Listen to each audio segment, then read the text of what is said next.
Buongiorno e bentornati sul canale di Zoologhe Idee Creative. Oggi inizieremo un nuovo progetto.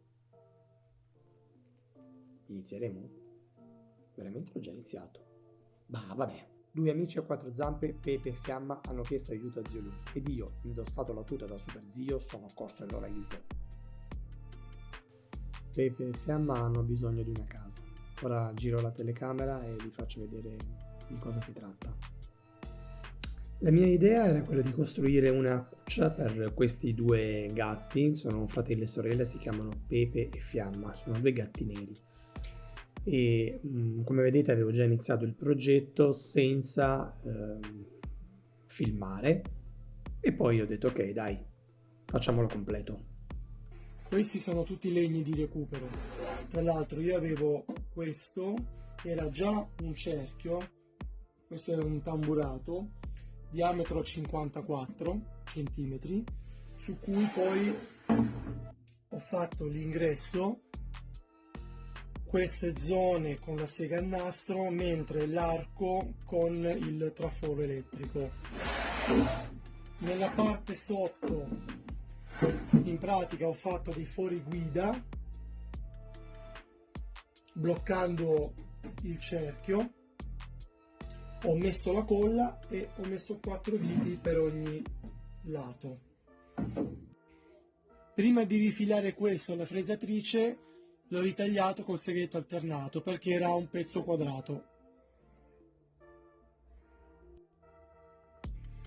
Vi starete chiedendo come ho fatto a copiare questo cerchio sulla base di questo. Vi faccio vedere il metodo che ho utilizzato io con questa fresatrice e questa fresa a copiare con cuscinetto. Immaginate che questo sia il cerchio, quello che già avevo. In pratica il cuscinetto deve andare ad appoggiarsi e girare liberamente su questo legno, mentre i taglienti, questi, devono andare a rifilare il legno che deve essere copiato. E in pratica si fa su tutta la circonferenza. Questo è uno dei metodi. Prima di chiudere la struttura con tutte le fasce, do 2 mani di turapori all'interno e sulla base. La mia idea è, con questi 14 pannelli, andare a chiudere tutta la struttura. Ogni pannello è stato segnato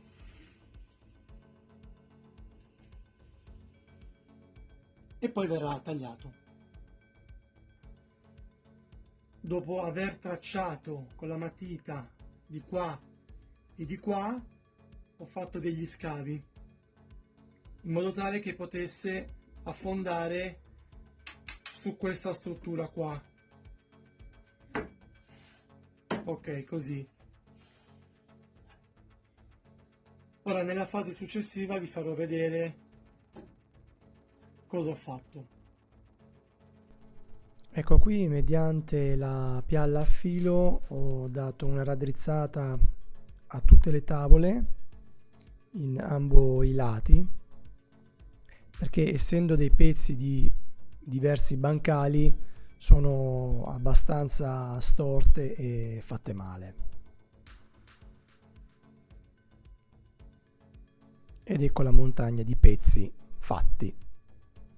Adesso con questa sega farò 2 incisioni qua e un'incisione qui.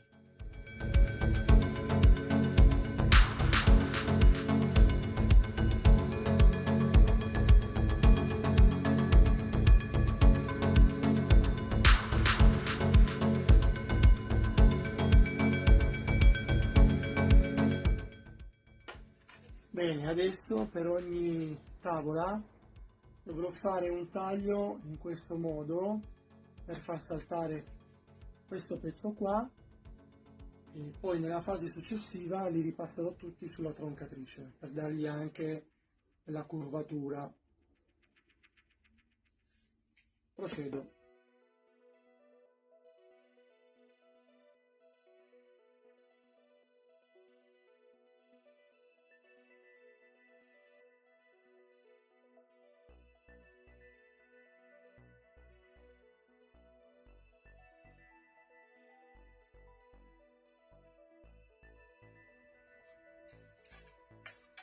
Terminati i tagli con la sega, ora passo alla fase successiva.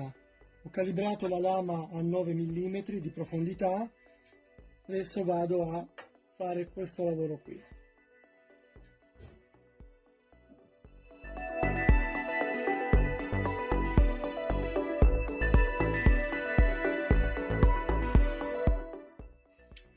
Fatti tutti i tagli a mano per indebolire questa parte qua, ora passo alla fase successiva e faccio questo lavoro qua.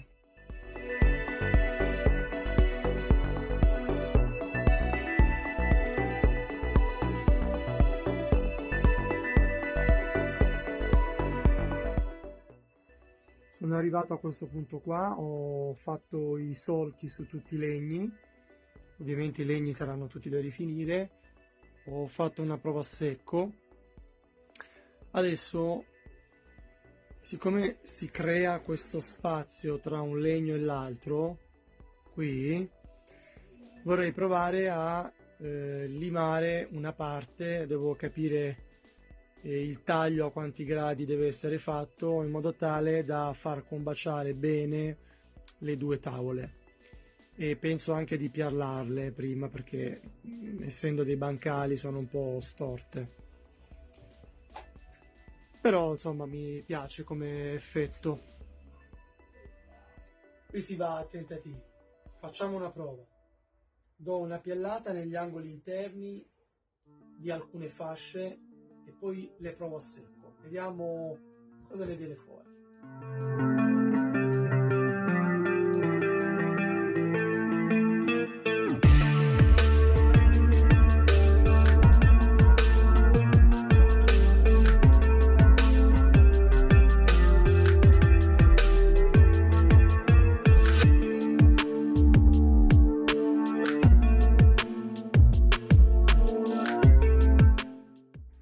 Questo è lo smusso che sono riuscito a fare ad ambo i lati interni della fascia, e adesso facciamo una prova a secco. Ne ho fatte 3, proviamo.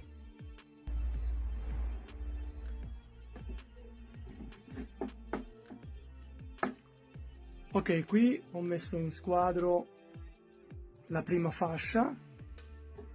E qui, come si può vedere, è migliorato di molto lo spazio tra una fascia e l'altra. Potrebbe anche andare bene così. Qui stavo tagliando con la sega gli ultimi 2 pezzi che poi compongono il tetto della casa.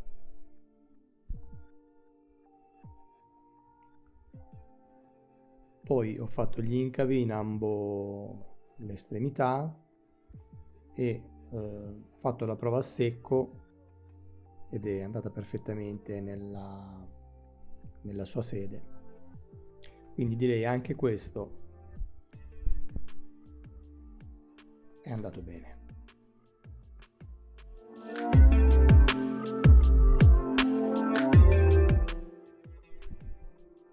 Ho costruito questo frontalino che sta bene esteticamente per andare a coprire quella zona di incollaggio che si trova tra la base e la parte alta della struttura dove c'è l'ingresso. Dopodiché ho proceduto all'incollaggio.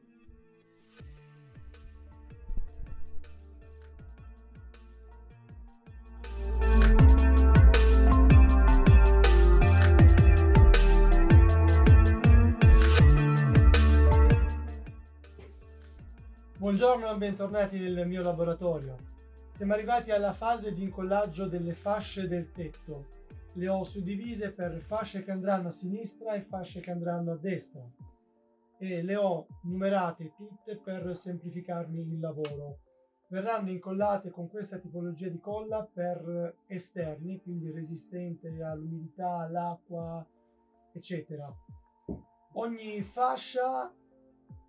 fascia metterò dei chiodi per bloccarla, sia da una parte che dall'altra.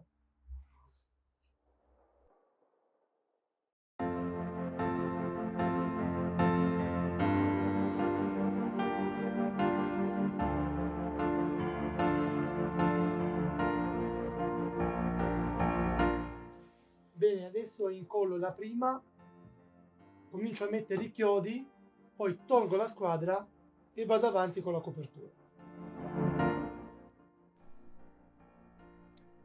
Quindi dopo aver incollato il primo listello e averlo messo in squadra, è risultato tutto più semplice, perché i listelli successivi poi andranno in battuta sul primo e quindi saranno tutti dritti. I listelli sono stati messi con colla in ambo i lati, cioè le estremità, e la colla anche di costa su entrambi i lati, e poi 4 chiodi.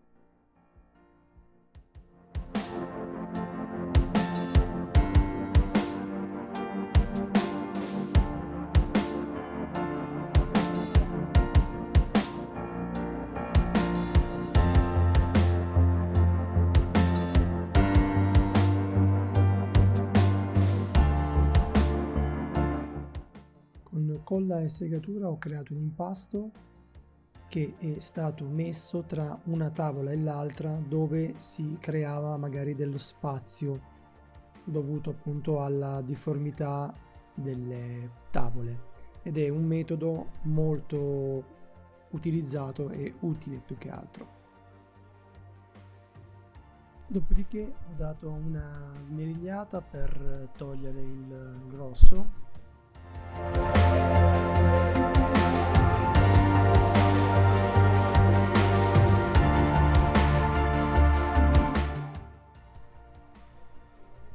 E dopo ho dato 2 mani di turapori a pennello tra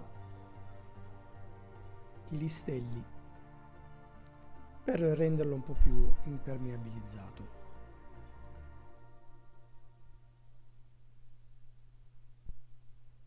Stesso procedimento è stato fatto anche nella parte anteriore sulla tettoia.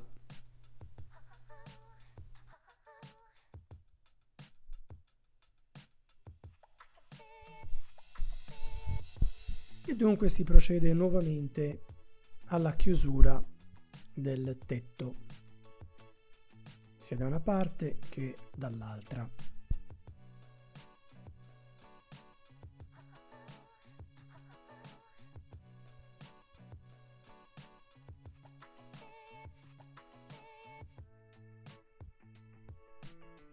E poi per finire in ambo i lati con 2 listelli molto piccoli. Bene, il tetto è chiuso.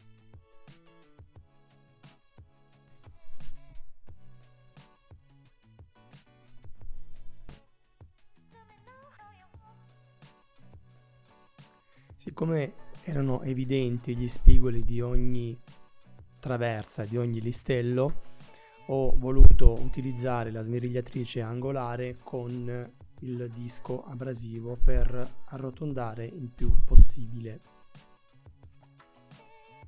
Dopodiché ho utilizzato la levigatrice rotorbitale, quindi alternando tutti e due gli strumenti per riuscire ad avere un'ottima finitura.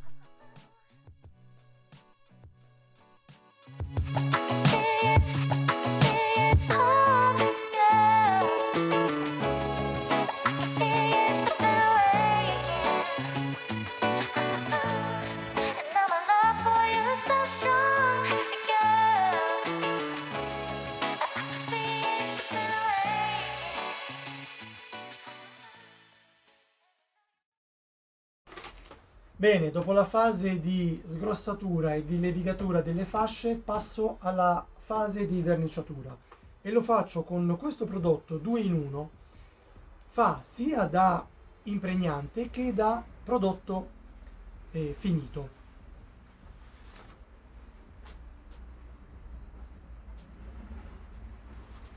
È adatto per uso esterno, per cui credo di aver fatto la scelta giusta. Dimenticavo che è un prodotto all'acqua, quindi non ha cattivi odori e nocivi soprattutto per gli animali.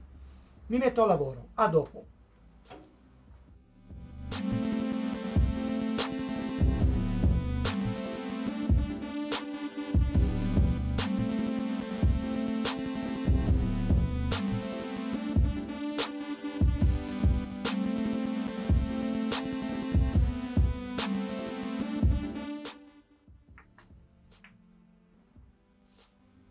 Mi avanzano 4 di questi.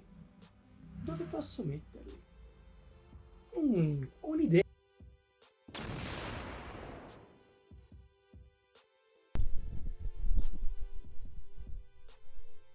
Per fortuna mi è venuta l'idea di sollevare la casa dal terreno, quindi utilizzando questi pezzi che ho creato ricavati da delle gambe di una vecchia sedia, tagliandoli insomma di misura. In questo modo, sollevandolo dal terreno, prende anche pochissima umidità.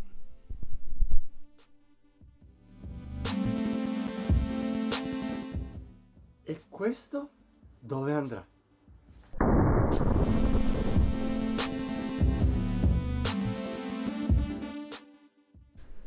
Dunque, per fare il traforo del gatto mi sono programmato un'immagine su internet, l'ho modificata, l'ho stampata adattata su una carta da pacchi, dopodiché con della colla l'ho incollato sul compensato da ritagliare. Dopo aver tagliato in maniera grossolana con la sega a nastro i contorni del gatto, ho iniziato a traforare con precisione, iniziando dalla coda. Ho utilizzato una lama di media grandezza, dimensione. Pian piano andavo avanti con questa, le gambe, la parte interna delle gambe, dove poi ci sarà l'ingresso.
Qui il lavoro è finito e qui lo metto un po' momentaneamente per vedere come è venuto. Fatto tutto, passo alla parte della pittura. Ho dato un impregnante apposito per il legno, è molto liquido, per cui entra molto facilmente nelle fibre del legno.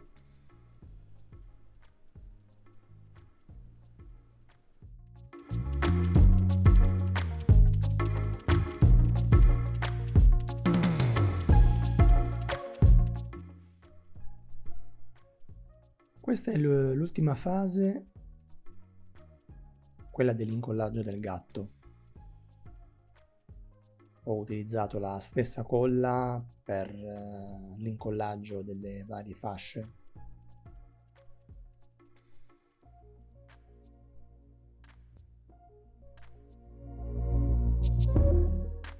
Dopo aver cosparso per bene la colla, ho posizionato il gatto nel punto giusto, dopodiché ho utilizzato dei piccoli pesi per fare in modo che possa attaccarsi bene alla superficie.